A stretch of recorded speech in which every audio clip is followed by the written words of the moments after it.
Prenez sur vous mon joug et apprenez de moi. Car je suis doux de caractère et humble de cœur, et vous trouverez du réconfort pour vos âmes. Jésus se montrait humble dans tout ce qu'il disait et faisait.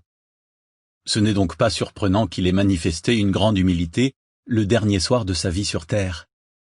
Il savait qu'il allait offrir le sacrifice le plus important de l'histoire et que Jéhovah le ressusciterait et l'établirait roi au ciel. Malgré cela, il n'a pas essayé d'attirer l'attention sur lui en mettant en place une cérémonie compliquée pour commémorer sa mort.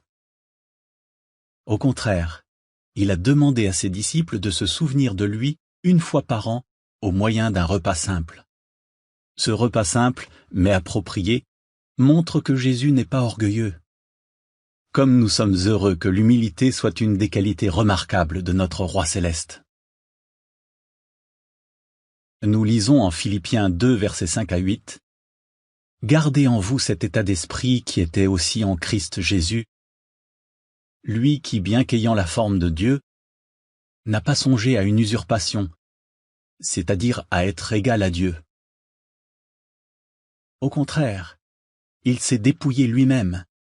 Il a pris la forme d'un esclave et il est devenu un humain.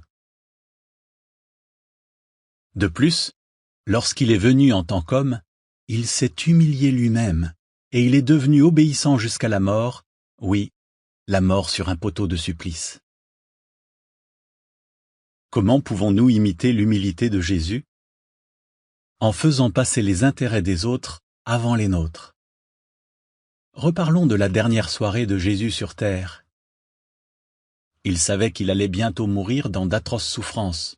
Pourtant, il a montré qu'il se souciait profondément de ses apôtres, qui allaient être très attristés par sa mort. Il a passé sa dernière soirée à les enseigner, à les encourager et à les rassurer. Avec humilité, il s'est davantage intéressé au bien-être des autres qu'au sien. Quel excellent exemple pour nous!